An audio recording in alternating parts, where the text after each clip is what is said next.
In the early 1970s, the media had a field day about a creature known as the Boggy Creek Monster, aka the Southern Sasquatch. The Boggy Creek Monster was being reported on in the news because it was accused of attacking a local family, as well as destroying and stalking livestock. Media coverage of the incident made the monster recognizable worldwide. It was given its name by journalist Jim Powell, who was documenting the sightings for the Texarkana Gazette and the Texarkana Daily News. The story of the Boggy Creek Monster has inspired several films and books. For now, the Boggy Creek Monster is just a legend.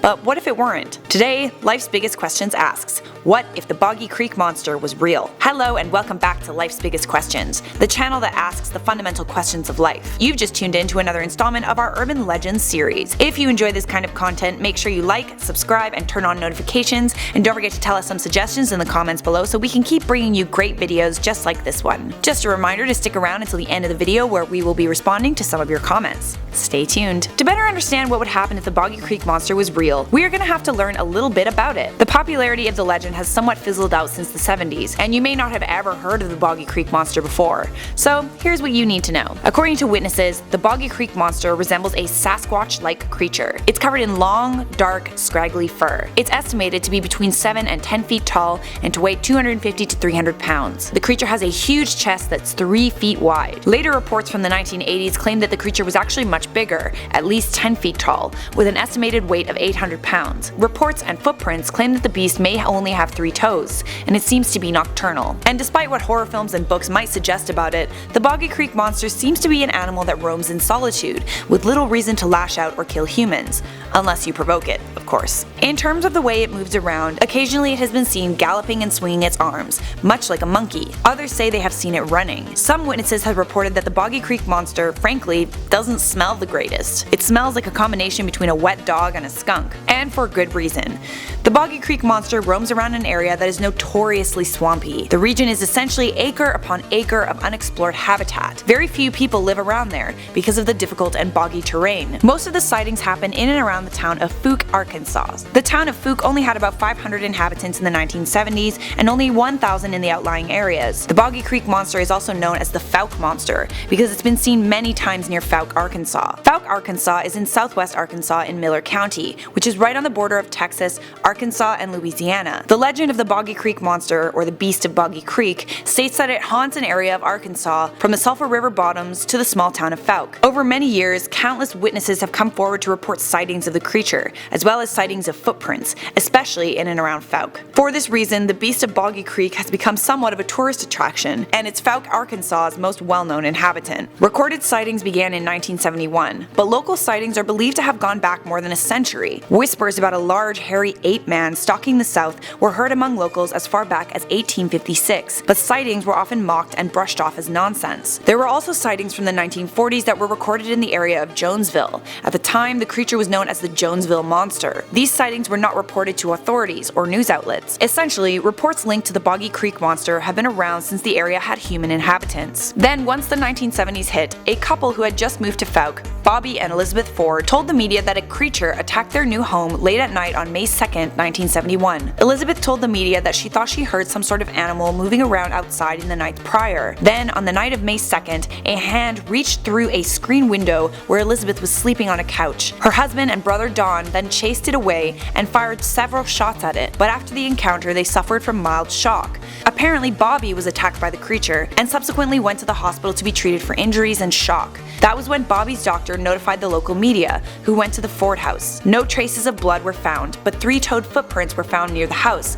and there were scratches and damage to the porch. The Little Rock, Arkansas's radio station, KAAY, posted a $1,900 bounty on the creature, so attempts were made to track it down and catch it. The local police got involved because locals were scared and concerned. They answered every call that could have led them to the Boggy Creek Monster. Still, dogs were unable to follow its scent, and the monster was never captured. Then about 3 weeks later that month, on May 23, 1971, 3 people said they saw an ape-like creature walking across Highway 71. This time, the creature was spotted by people well known to the community, rather than the Fords who had just moved to Fouke. A few days later, on June 3rd, there was another sighting, and then another later in June, when 3-toed footprints were also found in a soybean field. Most sightings were made by locals as well as tourists who had traveled to Arkansas to find the monster. Respected citizens had reported seeing the Boggy Boggy Creek Monster even up until modern day. Most recently, in November of 2017, a truck driver traveling south of Fouke saw a large hairy animal moving around upright on two legs in a section of forest that was clear-cut. Earlier that year, a man and wife driving by Boggy Creek saw a tall,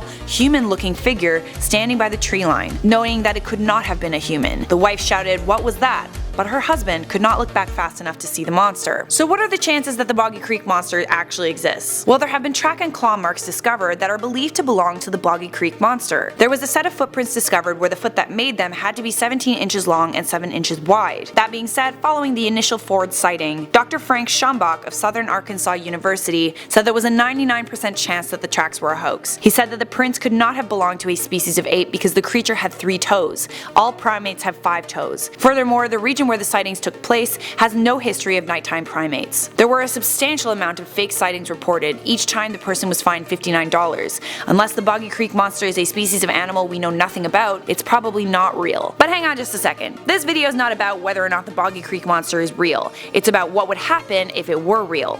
Let's explore. If the Boggy Creek Monster was real, all the inhabitants of Arkansas and the surrounding areas would equip themselves with everything they needed to scare away or potentially kill the monster. Every property would be lined with huge electric or barbed wire fences.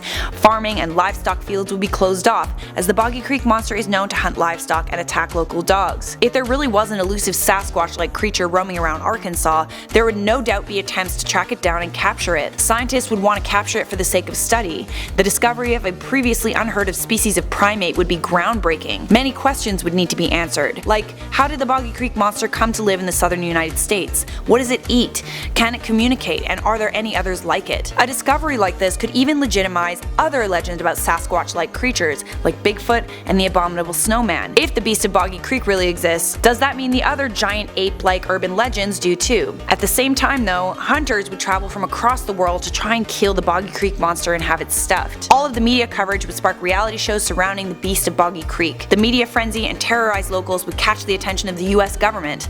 Unlike the 1970s, technology has advanced substantially. It would be simple for the US government to send an army with heat sensors to try and track down the Boggy Creek Monster. Once the creature was captured, activists would protest and demand its release. The Boggy Creek Monster had never hurt anyone deliberately, after all. It only seemed to attack livestock and occasionally dogs, and when it attacked Bobby Ford, it was being shot at. But it's unlikely the government would listen. The beast of Boggy Creek would be locked up, away from the public eye so it could be poked at and studied, and maybe even cloned. The Boggy Creek Monster has inspired several films, most notably the 1972 indie horror hit The Legend of Boggy Creek, grossing $20 million at the US box office. What do you think would happen if the Boggy Creek Monster was real?